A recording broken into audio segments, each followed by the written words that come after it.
We're giving folks just another couple minutes to get on and then we'll get started. Thank you Hi. for coming. Hi, Miss Dee Dee. Hey, Misty.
Thank you, everyone, for coming out to hear more about the Pennsylvania Justice Alliance. And, thank you for the honor of being able to guide you through this process tonight. Also, the member organizations of the Justice Alliance are the ACLU of Pennsylvania, the Abolitionist Law Center, Amistad Law Project, Coalition to Abolish Death by Incarceration, Decarcerate PA, Free the Ballot, Keystone Decarceration Block, Movement Alliance Project, One Hood Power, Straight Ahead Organization, Reclaim Philadelphia, and the Youth Art and Self-Empowerment Project. We're a coalition of formerly incarcerated people, family members, community members, organizers, and activists who are united to bring an end to mass incarceration in Pennsylvania. We believe the path to healing and justice is not through draconian laws and warehousing of people. We believe that the politics of mass incarceration and tough on crime policies have miserably failed our Black, brown, and working class communities. We believe that many of those who are swept into our justice system need support and treatment, and that accountability for harm should be restoration, not retribution. We believe that if our communities receive the investment they deserve, many of the needs-based crimes committed would not occur in the first place. Though our groups span the entirety of Pennsylvania, we are clear that we have a common goal of changing the state-level laws that govern our justice system. Our groups are fighting for things like rehabilitation for incarcerated people, independent oversight of the Department of Corrections, an end to trying young people as adults, community healing, and for treating drug use as a public health issue, not a criminal one, and many more issues. But tonight, we're going to be talking about the fight for second chances.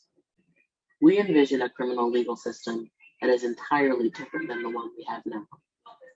One where people can access healing and redemption, where punishment and retribution are not the goal.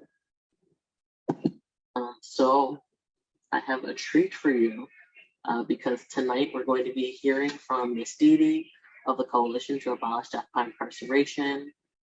Every time she speaks, I feel some warmth and a flutter, and so hold on for some exciting words.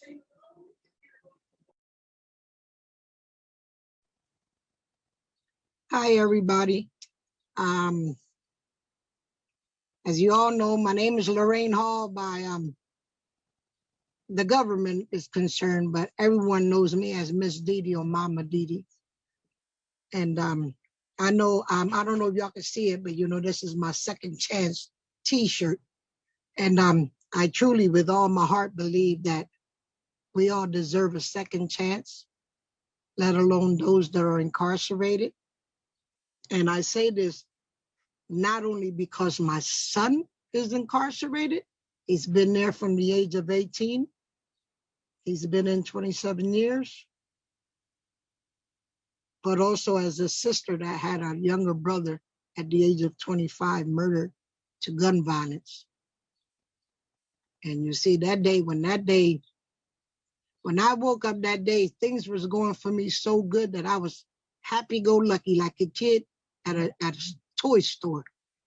And little did I know that I'm driving around the corner from my mom's house. And I saw somebody and I rolled the window down and said hi to them. And I was happy. And they said, wow, you must have been heard, huh? I said, no, heard what?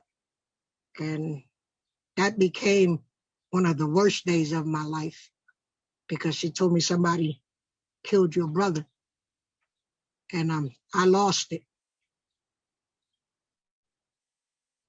And I was afraid to go to my mother's house because if I was feeling what I was feeling, I could only imagine the hurt my mother was going through, losing her child. And I was afraid to go home and face that, but I knew I had to be there with my family. And I lost it. I lost it completely. And that was the first time in my life that I could actually say I knew what hatred meant and what hatred felt like, because I've never felt hatred like I felt at that moment. And every moment after that, for several months, I would wake up hating the world and, just full of bitterness and anger towards the guy that took my brother away from us. And with all my heart, I wanted him and his family to feel the way my family and I were feeling, to feel the pain we were going through. And I thank God that, OVA, whether they existed or not, I didn't know. They never talked to us. But I'm glad it didn't, because had they asked me at the moment that it happened, I would have been the first one to say, yeah, kill him, execute him. Let his mother hurt like my mama was hurt. Let his family hurt like my family and I were hurting. But that was because I was fresh in my emotions.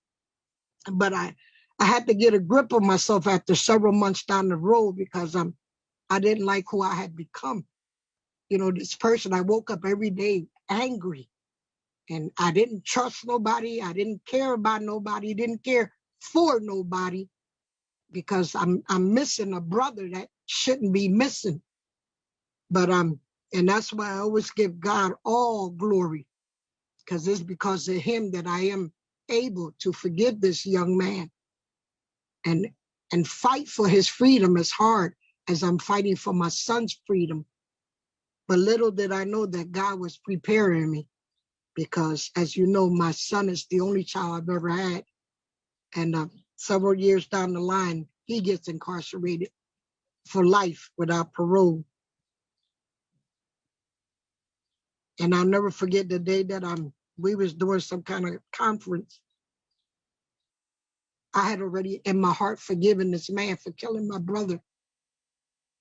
And after the conference, I was so happy and I was just elated. And here comes OVA and sends on my phone that they were going to execute this young man that killed my brother.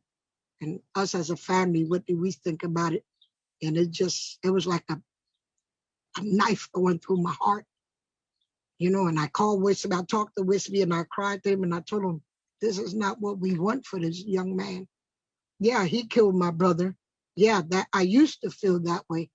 But no, this is not how my family and I want to see this man's life come to an end. And like I said before, I fight just as hard for him. And I don't know this man, but I'm praying that he has turned his life around and regrets the mistake that he made. And my goal in life would be to be able to meet him in person, because I want to tell him the pain that he caused my family, the pain that we still go through today when we have celebrations and family reunions and there's a person missing. But at the same time, I want to tell him this in love and tell him, that from my heart, I've forgiven him, that he doesn't have to worry about me hating him like I used to hate him, that I forgive him and I fight hard for him second chance, because we're all humans and we all have made mistakes in our lives. Some of us just never got caught for our mistakes. Plenty of us are paying for mistakes that we were too young to even think about, and they're paying for it with their lives. And I'll go through hell and high water for mine, but not only for mine, for all of them, because if a person is changed, stop judging them for the crime that they committed at the time that they committed it. If you're going to judge them, which you don't have a right to, but if you're going to judge them for who they are today, the accomplishments that they made in their lives while being incarcerated.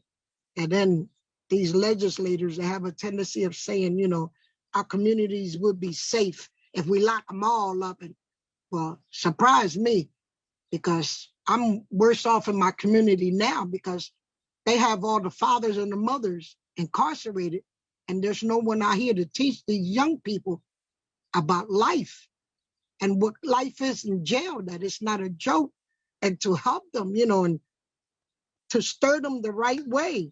But locking people up forever, what does that accomplish? On the contrary, y'all hurting more people because y'all breaking up families. In 27 years without my son, when he got incarcerated, I was able to have other children. I chose not to, because if I don't have my first child, I didn't want no children. And, I suffer every day for my son.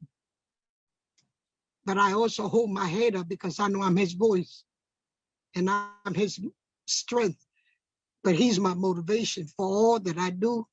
He's my motivation. And I thank God for the strength that he gives me. Thank you, and I'm going to leave it there. Thank you for letting me speak. Thank you for sharing this, David. For sharing your powerful truth, and telling us a bit about your journey to healing that you didn't get through the criminal legal system, but that you got in spite of it. And that's part of why we're here now, because we know that there are so many people who are suffering across the Commonwealth, and the system that we have now is not trying to help people heal, is not trying to help communities get what they need. Next, we're going to hear from Lily Rorick, who's going to tell us, who's going to help us get to know each other a little bit. And in this space that we have co-created right now. And so I'm going to pass it to Lily. Hi, can folks hear me? Yeah, thumbs ups. Okay, good. So I'm Lily. I'm an organizer at Amistad. Really blessed to work with folks on this call, including Mrs. Dede. Mrs. Dede, thank you. I love you.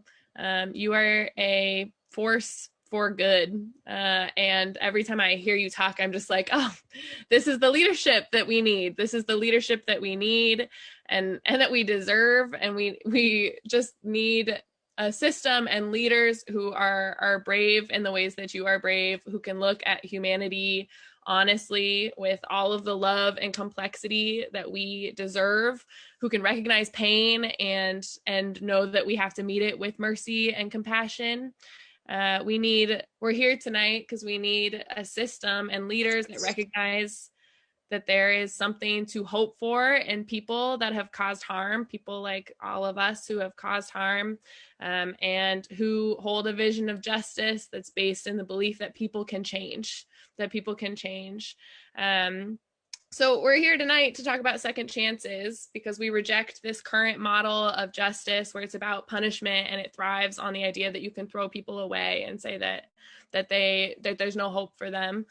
We want systems that believe in the best of us and the best of humanity, not the worst. And so I want to take a second and break through, try and get through some of the Zoom funkiness, and ask all of you why you are here tonight, why you believe that people ought to get second chances, or why you believe that people can change. Why are second chances important to you? Why do you think that they're important to our state and for our justice system? I'm just going to ask folks over the next minute or two to put into the chat some of your answers to that question. What comes to mind for you with why you think second chances are important, why you believe in them, and why we need to lean towards them. And then I'll read aloud some of the responses we get as they come in.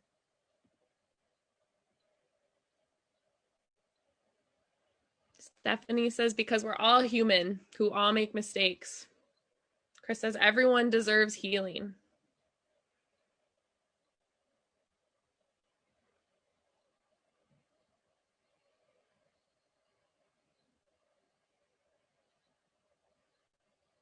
My father is more than the worst thing he ever did. I appreciate that. We all have the capacity to change.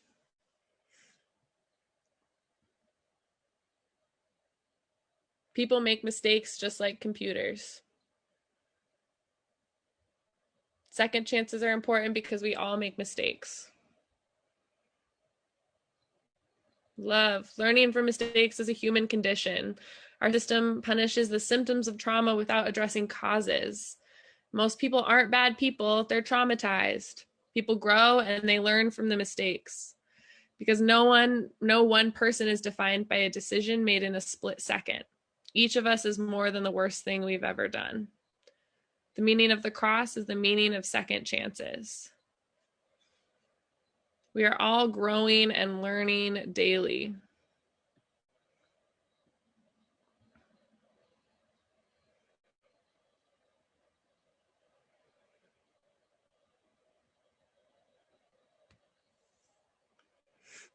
If you want to keep putting answers in the chat, please do. When we choose to dehumanize others, we also dehumanize ourselves. Majority of our loved ones fighting for a second chance is because of the color of their skin, being poor, or addiction.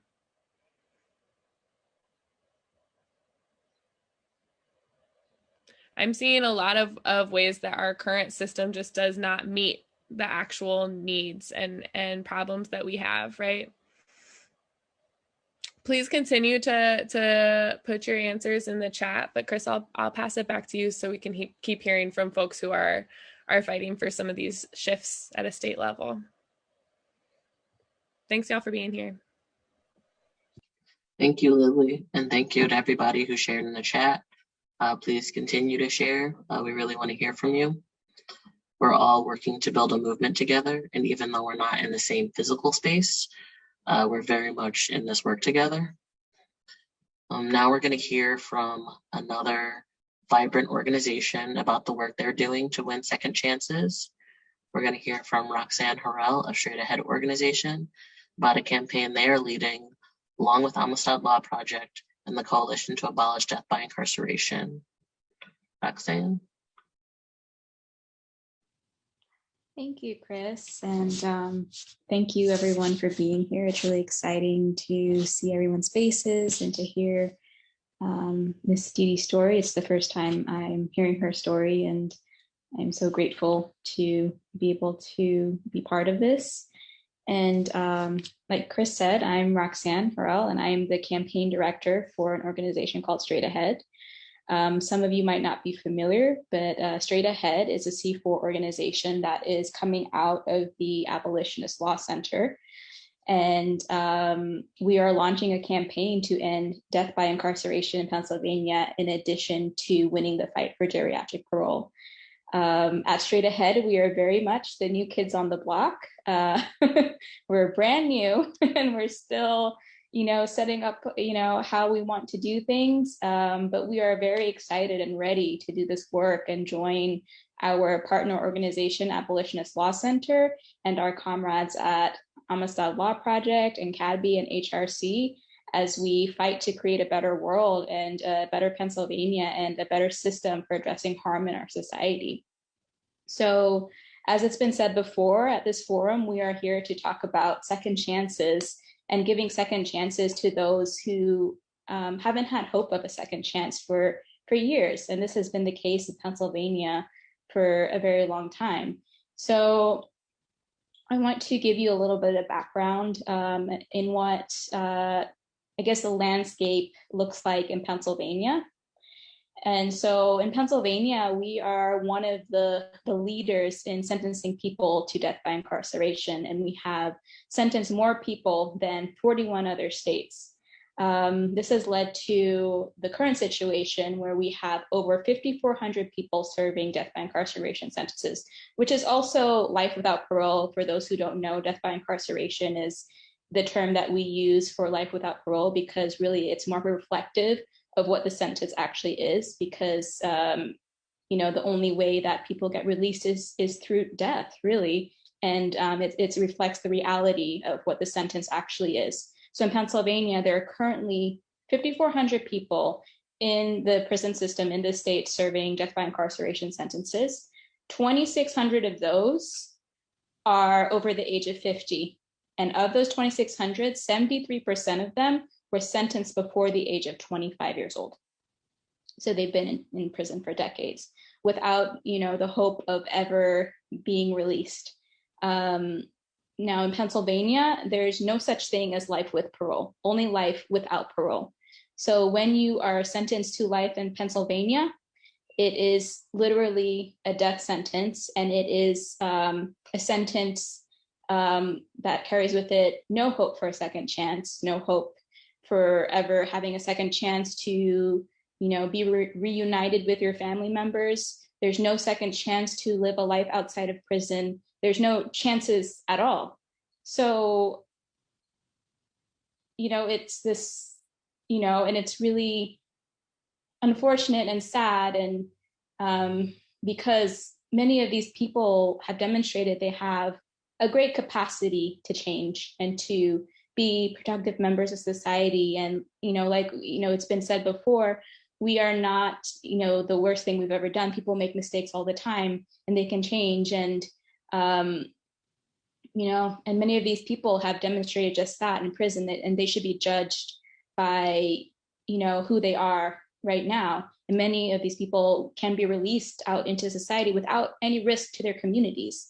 But there's no mechanism currently in Pennsylvania to do that. And so they're stuck without that second chance, right? So like I said before, we're here to talk about second chances. So how do we give a second chance to all of these people who currently don't have them, right? So currently we are advocating for two bills. So the first one is SB 135. This bill was introduced in February by Senator Street, and this bill addresses the first degree and second degree murder and eliminates the mandatory minimum sentence of life without parole and changes that to 35 years for first degree murder and second degree murder to 25 years. The second bill is a medical and geriatric parole bill, which would create parole eligibility for those who are 55 years and over and who have served 25 years of their sentence or half their sentence.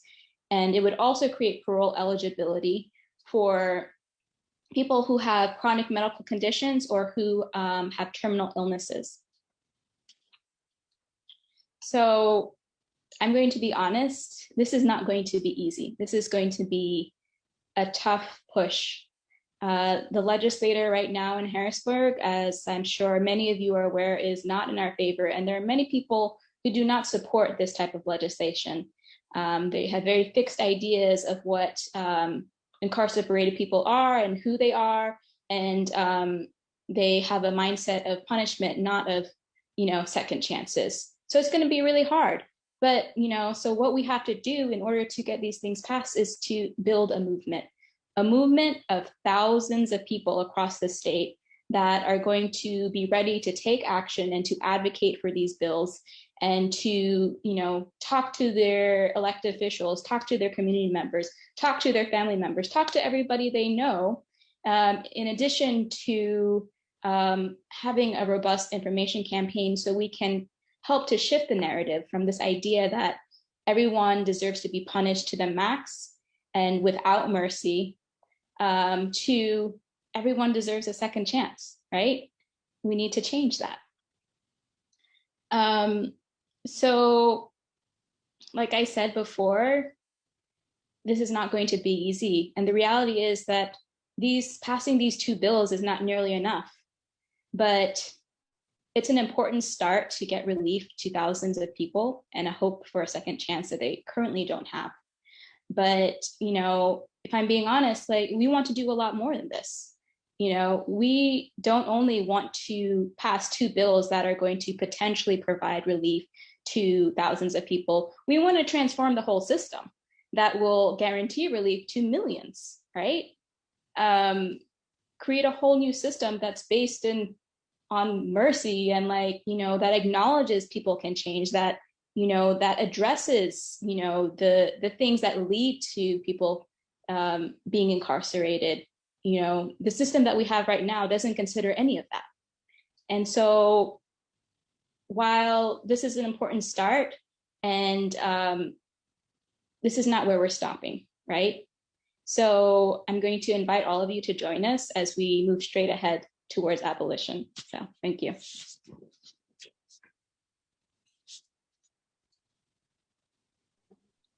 Thank you, Roxanne.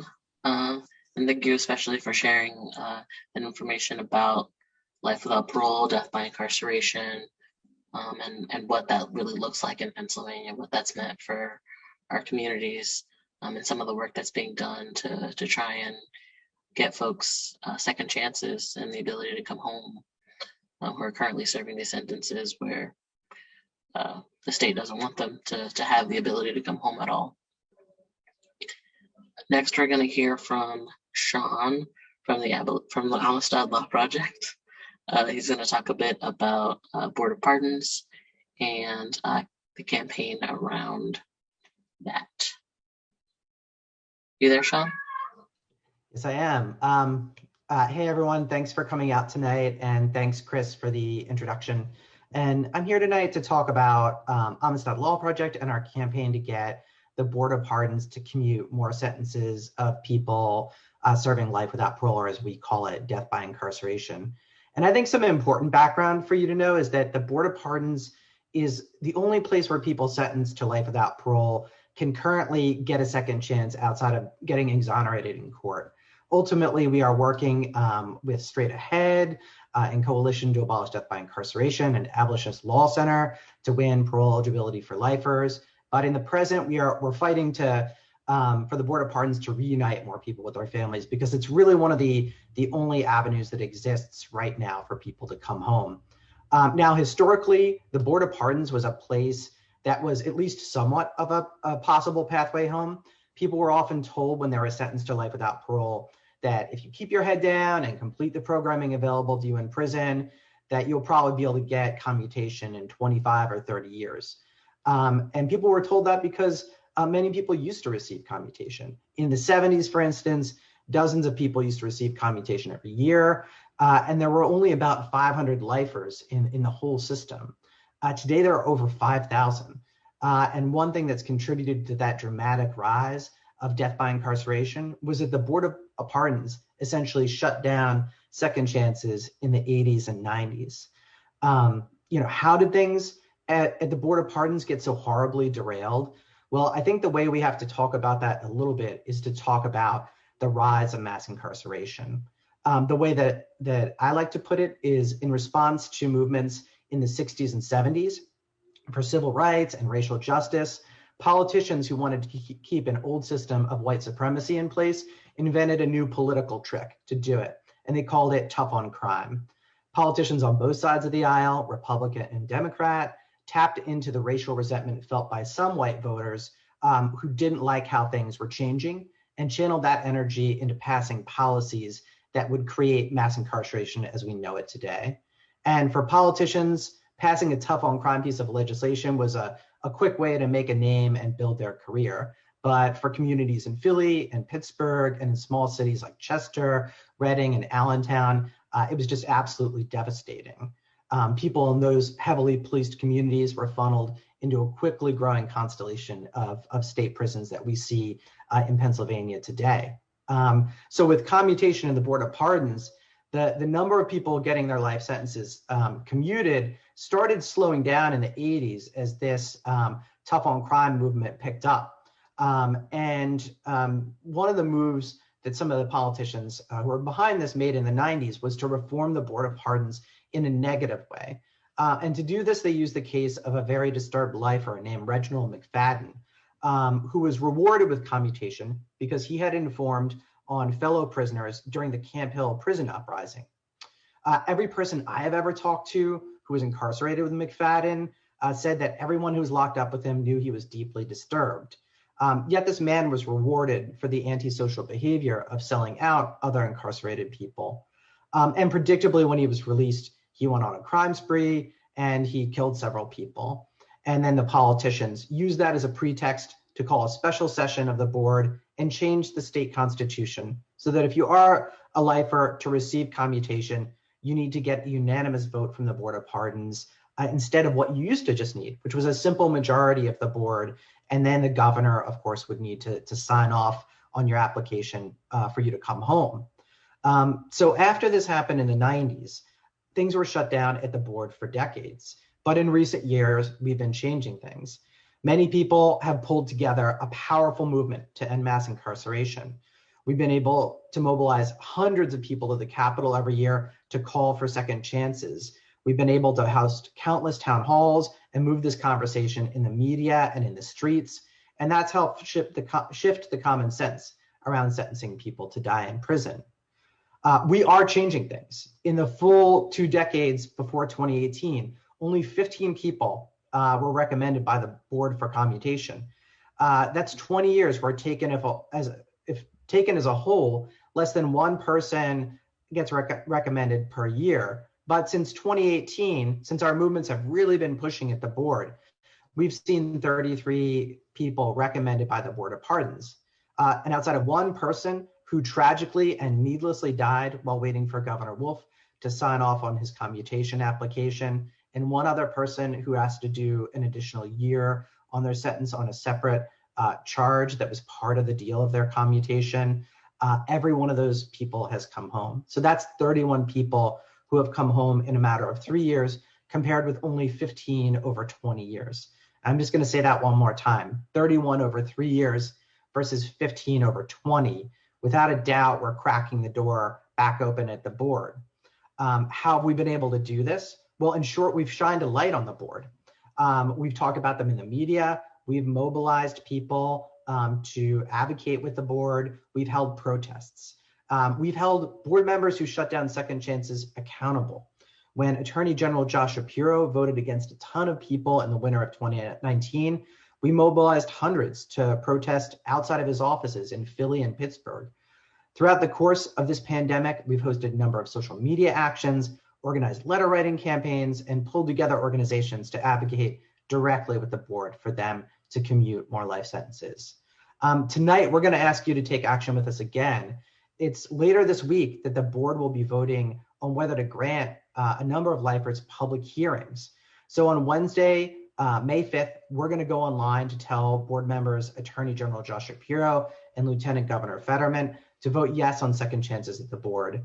You can take action with us by writing a tweet, calling at PA Attorney Jen and at John Fetterman to support second chances in the upcoming merit review. Make sure to tag them both, use the hashtags second chances and commutation now in your tweet or Facebook post. And this is one way to let board members know that people are paying attention. We want them to put more people up for second chances. While we know that ultimately we need to win parole review, like Roxanne was talking about, so lifers in the thousands that are sentenced to death by incarceration can get a meaningful second look, we can have an impact right now at the board. The more people we can bring home, the better. No one is disposable, and every person that we can help come home is a victory. And a little bit later in the program, we're going to hear from Francisco Mojica, who recently was able to come home through the board. As people come home through commutation, they can be powerful ambassadors for those they left behind on the walls, and they can advance the cause of second chances. So with all that said, I want to thank y'all for listening to me and encourage you again to take action with us this Wednesday. Lily will drop a link in the chat if she hasn't already about the social media action that we're doing, so you can get more information and participate. And with that said, I'm going to kick this back to Chris. Thank you, Sean. And yes, Jenna sent that link to the chat for how you can get involved with that action and participate. Thank you for explaining to us some of how we got to that number, over 5,000 people serving death by incarceration, with all of the release valves sort of systematically being closed, and also for talking about the importance of using the Board of Pardons in the interim until we can get some sort of a review for everyone who's serving death by incarceration. Next, we're going to hear from Tiara Bradford from the ACLU about second chances for people who are on probation. Hi, everyone. My name is Tiara Bradford, and I'm the Criminal Justice Policy Advocate for the ACLU of Pennsylvania. And I mostly work on the western side of Pennsylvania. I'm located in Pittsburgh. And I work on our Smart Justice campaign, where we are working to decarcerate Pennsylvania. And today I'm going to be talking to you all about probation. And I'm going to kind of get into detail about probation because I want you all to know why, like what are the intricacies of like the reform and why it needs to happen. So first, I just want to make sure we're all on the same page that probation is the court-ordered period of correctional supervision to be served in the community, and instead of incarceration, if someone is put on probation. So as opposed to parole, when someone is completing the rest of their sentence in the community, probation is in lieu of incarceration.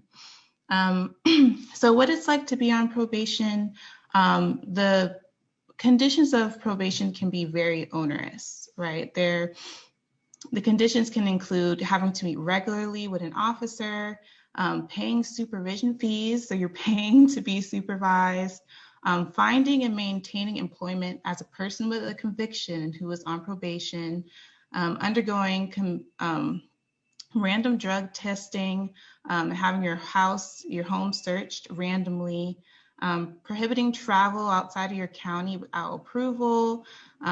If you change your address or lose your job, you have to let your PO know within 72 hours. You may have a strict curfew. You may not be able to enter bars or communicate with certain people. And usually those people also have a conviction or are also on probation. So that's just like an overview of some of the types of conditions that people can have when they're on probation. And those are all non-illegal types of conditions. And so when you don't comply with those conditions, that leads to you violating your probation. And when you violate your probation, you can be arrested. And then what happens at that point? Well, the first thing that can happen is if you violate your probation and you've committed a new offense, you can be placed on a detainer. And when you're placed on a detainer, it's different from regular pretrial incarceration because you don't get a chance to get out on bail or any other type of release. You have to be detained until the resolution of your new case. So that can happen when you violate your probation, and then you have to have a hearing before a judge to determine if you actually violated your probation. So there's kind of a due process portion to it. And in Pennsylvania, the hearing is split into two, known as the GAG 1 and GAG 2 hearings. So once you haven't complied with your probation, then what can happen is that once it's been determined that you haven't complied with your probation, is it can be revoked and you are sentenced to a new period of probation. So instead of the last period of probation that you were working on, you're sentenced to a brand new period of probation, or it's revoked and you're sentenced to a new period of incarceration. And once you've been sentenced to a new period of incarceration, all the work that you have done on the outside, the time you've spent on probation, that is gone. Like, that doesn't matter anymore. And a judge has a lot of discretion when they're deciding the terms of your, deciding whether you've violated your probation. And they can even incarcerate you if they feel that it's necessary to vindicate the authority of the court, which basically means if a judge feels you've disrespected the court by not complying with the conditions of your probation, like how dare you violate your probation, then they can incarcerate you over that, which is pretty ridiculous. So that's a piece of the probation, right? The probation problem is that it can be very difficult to navigate. But another piece of it is that Pennsylvania has really long probation periods. Pennsylvania allows judges to place people on probation indefinitely. The only type of restriction limit there is to probation sentencing is the maximum for the crime that's charged. So if you've committed a crime and 20 years is the max, then you can be put on probation for 20 years in Pennsylvania. 20 years, that is a crazy long time. And additionally, charges can be stacked in Pennsylvania. So if you committed 2 misdemeanors and they both have the max of 7-year sentences, then you can be put on a period of probation for 14 years or longer. So consider like the very long amount of time that you can be put on probation with the types of conditions I mentioned before. It can be very difficult. It can be very easy for people to go through a long period of being totally fine, and then all of a sudden, year 5, year 7, you've committed a technical violation, and maybe you have to start all over again, and you're still in the legal system, or you could be reincarcerated. And an infamous example of that is the rapper Meek Mill, who is who is from Philly, actually, and he had violated his probation for an offense he committed over like 10 years prior. And then he had to do some incarceration for that. And I feel like when that instance happened, that really opened people's eyes to how large and bad the probation issue is in Pennsylvania. Another issue with long probation sentences is that they don't work. It's just not working for us. 1 to 2 years, our probation is no longer effective because study shows that if someone is going to violate their probation, it usually happens within the first 12 months. So there's really no need to keep someone on probation for 3, 5, 10 years when if they need to be reincarcerated or need their probation to start over, that would show in the first year of their probation. Probation doesn't work when it comes to reducing recidivism, and it can actually work against reducing recidivism and promoting rehabilitation because it can make it difficult for people to obtain housing and employment, and those things actually help people not commit crimes anymore or violate their probation. And lastly, a major issue with probation in Pennsylvania is that there are racial disparities, and usually Black people have their probation revoked more than non-Black people. And so what do we want to do about this? Well, there are several ways in which we want to reform probation in Pennsylvania. First, we want to strictly limit incarceration for technical violations. Again, these technical violations are conditions that are not even illegal acts that people are violating their probation over, and so we want to limit incarceration for that. Eliminate stacking probation sentences. Create a cap for the amount of time someone can be on probation, and I'd say no longer than a year for misdemeanors, no longer than 3 years for a felony, because you really don't need to be on probation for longer than that. Get DAs to stop requesting incarceration at probation revocation hearings, getting rid of detainers, especially since that's you being incarcerated before it's even determined that you've violated your probation. These are the types of reforms we think could help decrease incarceration and limit the amount of time people are in this probation and legal system, and giving people a chance to really re-enter society as a full person.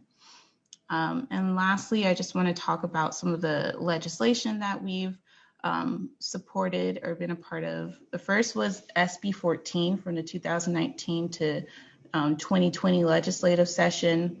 It was a robust probation reform bill. It had a lot of the reforms that I've mentioned to you in that bill. We were actually ACLU was part of a coalition that was working on this bill, and it had a Dem sponsor.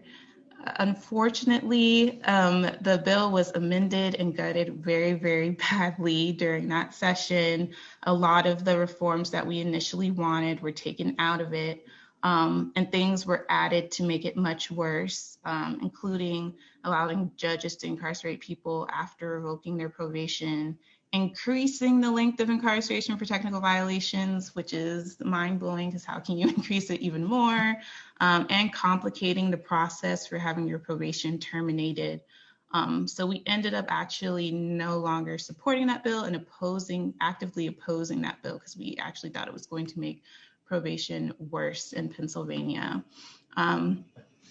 So that was a very sad loss for us, but fortunately, efforts are still being made in the current session. There's a bill, SB 5, that's actually being led by Republicans. It's being sponsored by a Republican and has co-sponsors from Republican leadership.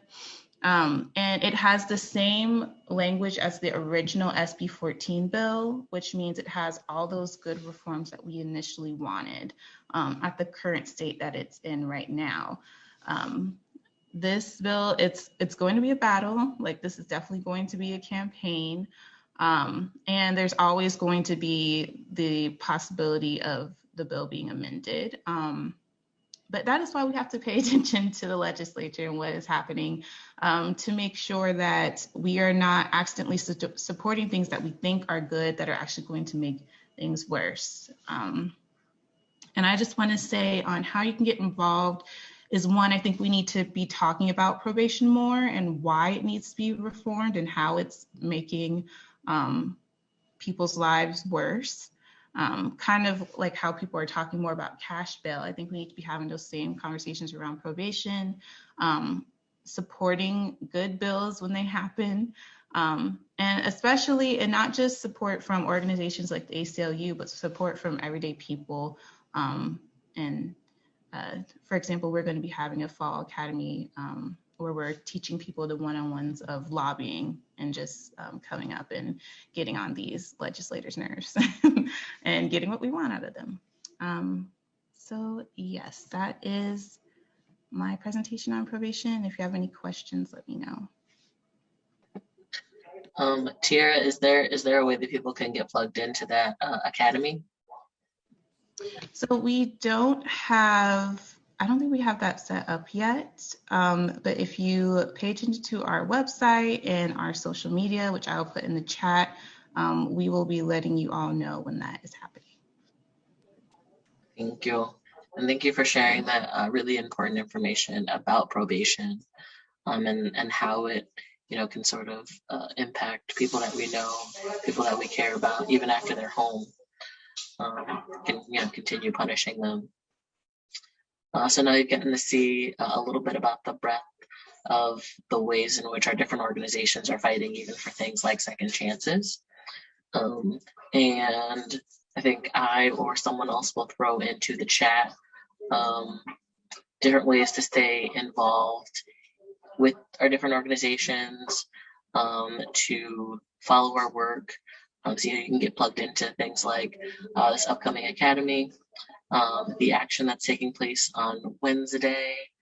But to close out and ground us in the struggle ahead, we're going to hear from someone, Francisco Mojica, who recently came home because he got a second chance through the Board of Pardons.